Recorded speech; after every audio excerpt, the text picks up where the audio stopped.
and welcome to News at this hour. I'm your host Rika Roy and this is our top story. Amid BJP demanding his apology over remarks made in United Kingdom, Rahul Gandhi arrived in the parliament on Thursday. He said, if democracy was functioning, I would be allowed to speak.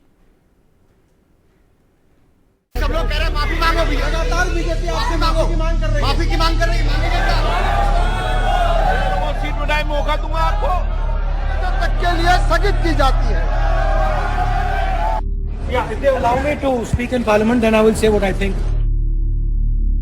Unfortunately for you, I'm a member of Parliament, and as the allegation has been made in Parliament by 4 ministers, it is my right to have the opportunity. It's my democratic right. So if Indian democracy was functioning, I would be able to say my piece in Parliament.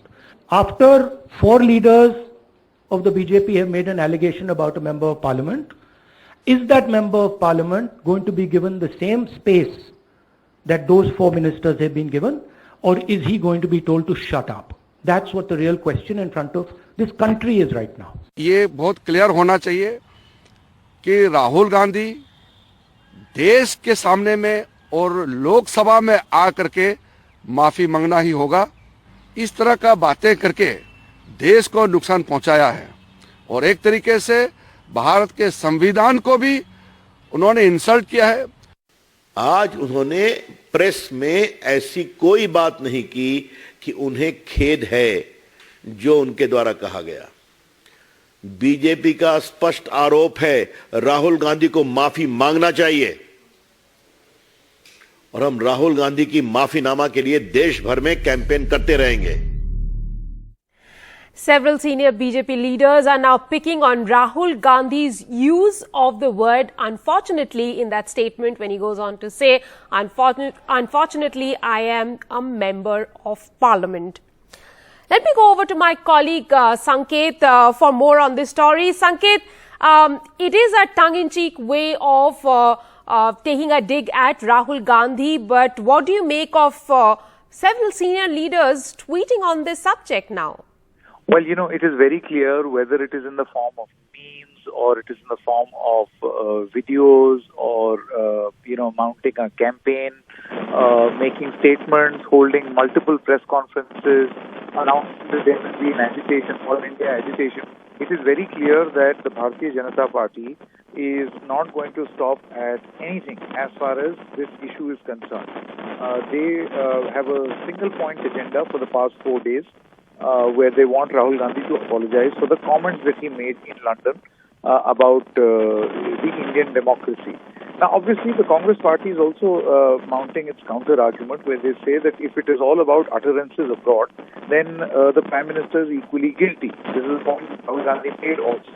But, in this day and age of social media, positioning, marketing, campaigning, positioning, it is very clear that the Bharatiya Janata Party for the past 4 days and counting wants to pick up every little thread and aspect of this story, of these utterances, and go to town with it. And one such manifestation is, in other words, one would call this trolling, but in this case, it involves the union ministers. And I'm being given to believe that it's not going to stop at just 2 union ministers, Dharmendra Pradhan and Piyush Goyal. In fact, many others are also expected to tweet this incident. It's part of the press conference of Rahul Gandhi, which happened in the evening, where he said, of course, it was in a context, he was trying to make a statement in which he said, unfortunately, I am an MP, to which Jairam Ramesh completely forgot that the microphone is on, prompted him that you may want to clarify because people will then think that you're talking about you being an MP as that unfortunate fact. And then Rahul Gandhi makes a course correction. But by then the microphone has caught, this little moment, and I think that has meant that the BJP has a field day. Absolutely, several top BJP leaders are having a field day over Rahul Gandhi's use of that word, unfortunately. Moving on, amid the Parliament showdown over the alleged misuse of the ED and CBI, three prominent opposition leaders are now on the agency radar in separate corruption cases. While the CBI filed a fresh case against Manish Sisodia, BRS leader K. Kavita skipped her ED summons earlier today. Meanwhile, RJD chief Lalu Prasad Yadav's son Tejaswi Yadav will finally appear before the CBI in the alleged Land for Job scam after skipping summons thrice.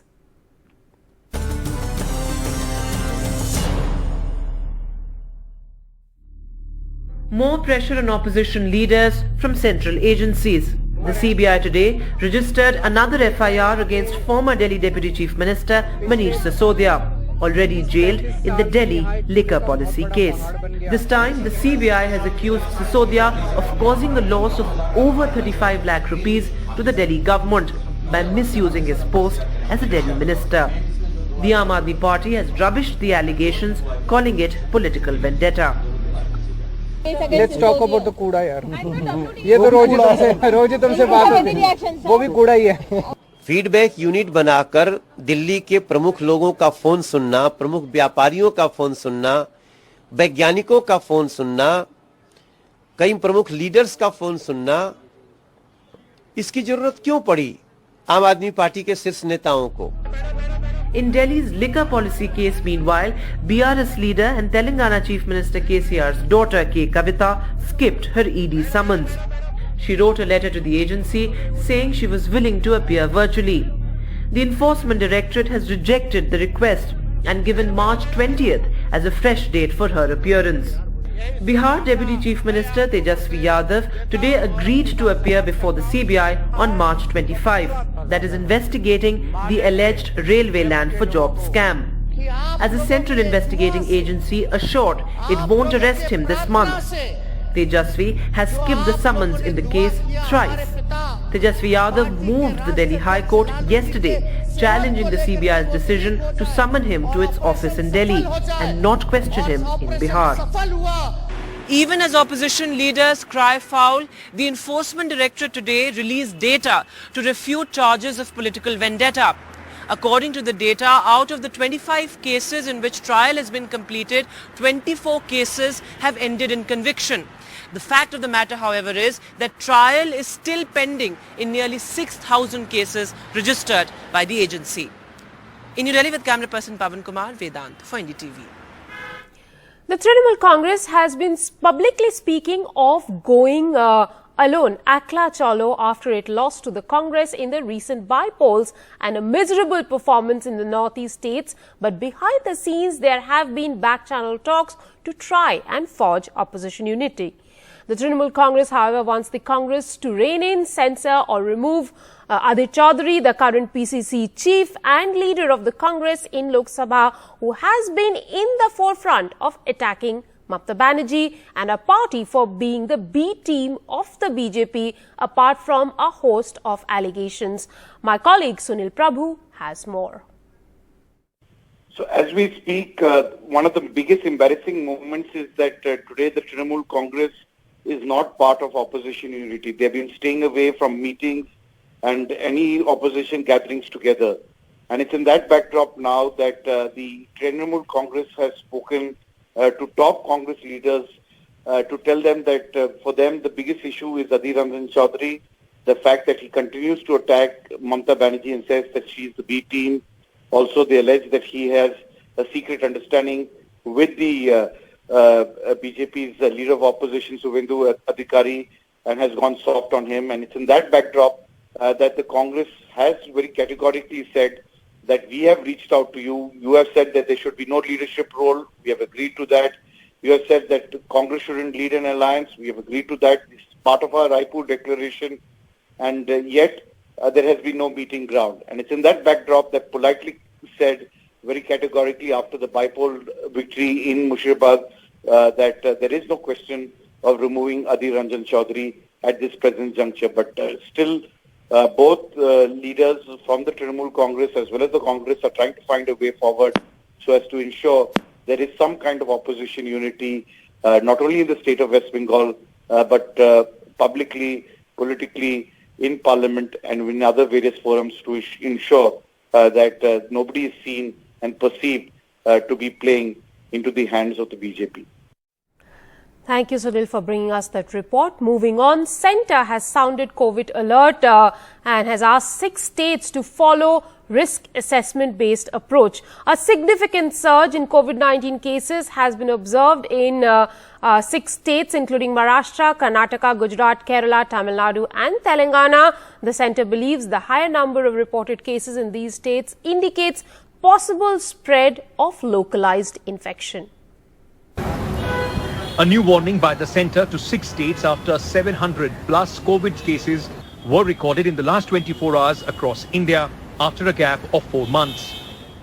This letter by Union Health Ministry says surge in cases indicates a localized spread of the infection and the situation should be monitored strictly. A big concern is Mumbai, which has seen a 257% increase in active COVID cases in a fortnight. From 47 active cases on March 1st to 168 active cases on March 15th. पहले से आप कह सकते हैं कि 60-70% cases बढ़ गए हैं फ्लू के। उसमें से कोविड टेस्ट करवाते हैं, अधिकतर कोविड नेगेटिव आते हैं। 2 पेशेंट्स अभी आज कोविड हमारे पॉजिटिव आए, अदरवाइज जनरली कोविड नेगेटिव आ रहे हैं, बट फ्लू केसेस आ रहे हैं। Another big worry for Mumbai, along with rising COVID-19 cases, is a large number of H3N2 influenza virus cases, which are also being reported from the city. जब test करते हैं तो influenza ए positive आ रहा है और कई पेशेंट्स में Covid भी पॉजिटिव दिखाई दे रहा है. A 23-year-old medical student from Maharashtra who died of COVID-19 also had H3N2 virus in his blood. With Pooja Bhardwaj and camera person Danish in Mumbai, Bureau Report, NDTV. Moving on to some other news, Credit Suisse sought to shore up its liquidity and restore investor confidence on Thursday by borrowing up to 54 billion from Switzerland's central bank, though the move proved to offer only limited respite to global banking stocks. Sakshi Bajaj gets us more. From Black Wednesday to a hopeful Thursday for global markets. Now, Credit Suisse shares have soared over 20% after Swiss National Bank's lifeline, and investors are of course cheering the fact that Credit Suisse has decided to borrow up to 50 billion francs or 54 billion US dollars. The lender said it aims to do this to strengthen liquidity and become a simpler bank essentially. Swiss National Bank, Switzerland's central bank really, and the Swiss Financial Market Supervisory Authority said they were ready to help Credit Suisse. And now remember, Credit Suisse, one of Europe's top lenders, spooked global markets yesterday and added to worries in the financial sector. This happened after, of course, their biggest shareholder, Saudi National Bank, said it could not provide more funding. Now, as per experts, Credit Suisse's weak financials and mismanagement have been a concern as recent as 2021 and 2022. Credit Suisse has also warned that it does not expect to be profitable in 2024. So experts believe in the near term this could create volatility as the Credit Suisse collapse is, of course, coming at the same time as the 3 US banks really collapsing. So for now, of course, a fresh lifeline and a fresh breather for global markets. Now, an unexpected spell of rain in Maharashtra's Vasint has enforced some much-needed rest to the footsore farmers marching to Mumbai to flag their demands. The downside, a few will get any sleep on the ground where they planned to crash because it is wet and muddy. On the 5th day of long march, while the farmers were walking throughout the day, they wanted to rest in the evening and at night. But what you see, this is unseasonal rainfall happening right at Vasint, where the farmers were supposed to halt. And if you look at how the farmers are staying, this is how they are trying to protect themselves from the rainfall. Now they have a tempo where they have made some arrangements. Some of them are sitting near the tempo. Imagine they have been walking throughout the day. They wanted to rest, but now they don't have any option. So they are waiting over here. कधीपर्यंत असं उभे राहणार आहात? काय करणार आहेत? पाऊस होत आहे.